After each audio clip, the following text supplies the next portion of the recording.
Bonjour Edicide.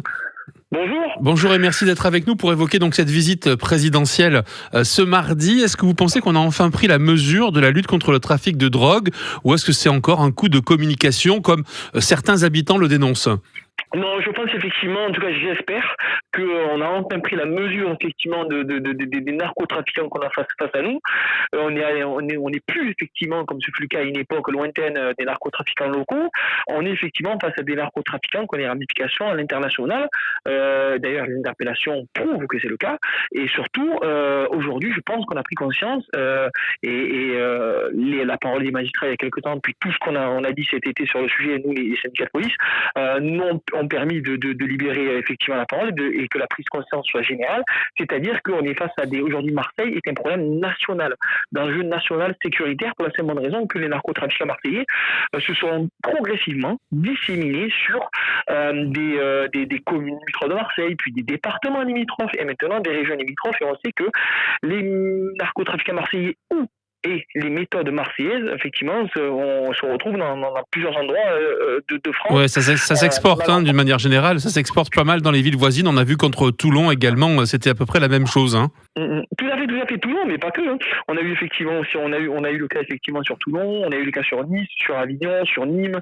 On a aussi effectivement le cas donc de certains endroits du centre de la France. On a eu aussi le cas en Bretagne il y a quelques temps. Donc voilà, donc c'est un véritable phénomène qui prend l'ampleur au niveau national. Est-ce que d'ici c'est une question de moyens ou c'est une question de méthode, la lutte contre le trafic de drogue ? C'est avant tout une histoire, un problème de moyens, honnêtement. Parce qu'en fait, on est face à des narcotrafiquants qui ne cessent de se réinventer parce qu'ils ont des moyens dantesques.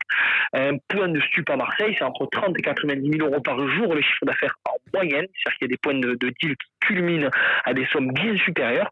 Donc, ils ont des moyens conséquents et ces moyens leur permettent effectivement d'avoir malheureusement souvent un temps d'avance sur ce que nous mettons en place. C'est pour ça et c'est pour cela que nous espérons effectivement des moyens conséquents. Il faut un plan Marshall pour la sécurité contre la lutte et le narcotrafic à Marseille. Nous ne cessons de le dire depuis l'été dernier.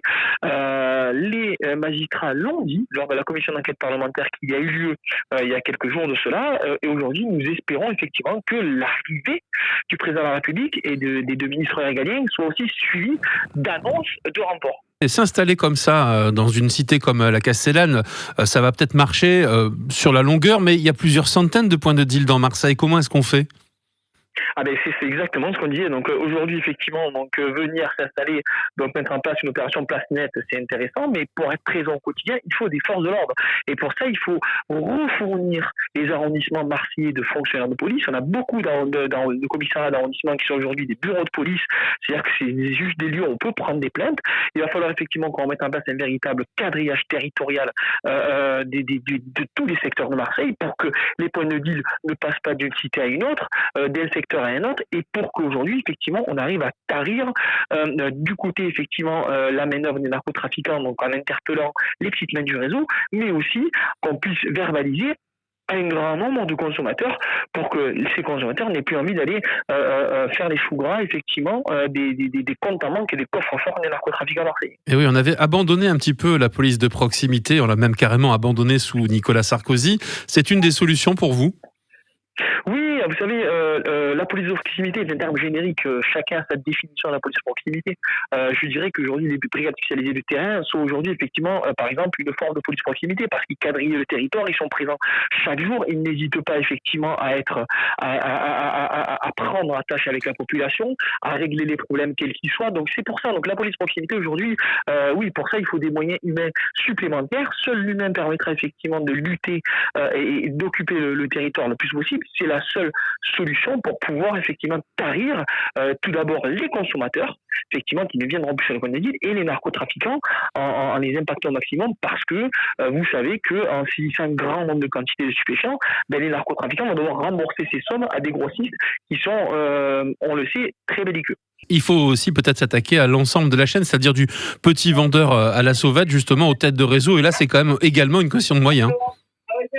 Oui, tout à fait, effectivement, c'est des moyens conséquents parce que ce soit donc du petit vendeur, du petit chouf, effectivement, il faut tarir la main-d'œuvre. On a déjà commencé effectivement à réussir cela parce qu'on a aujourd'hui de moins en moins de jeunes issus de Marseille qui sont travaillés pour les réseaux. C'est de plus en plus de jeunes en déshérence venant de toute la France, de migrants aussi, effectivement. C'est la chair à canon des narcotrafics, malheureusement. Et on sait qu'aujourd'hui, les narcotrafiquants marseillais, eux, passent les ordres depuis l'étranger. Alors, historiquement, depuis l'Afrique du Nord, ça on le sait, mais depuis quelques années, depuis le Moyen-Orient et depuis l'Amérique du Sud. Lieu où nous avons enfin réussi à interpeller quelques-uns, mais nous allons devoir développer cela pour que Marseille est un laboratoire pour les narcotrafics, pour la lutte contre le narcotrafic. Et si aujourd'hui nous arrivons à résoudre la lutte contre le narcotrafic à Marseille, nous aurons effectivement réglé un grand nombre d'enjeux nationaux en termes sécuritaires. Merci Edicide d'avoir été notre invité sur Maritima. On a bien compris votre message, une question de moyens et puis une question de priorité également. Merci et bonne journée à vous. Merci, bonne journée également. Au revoir.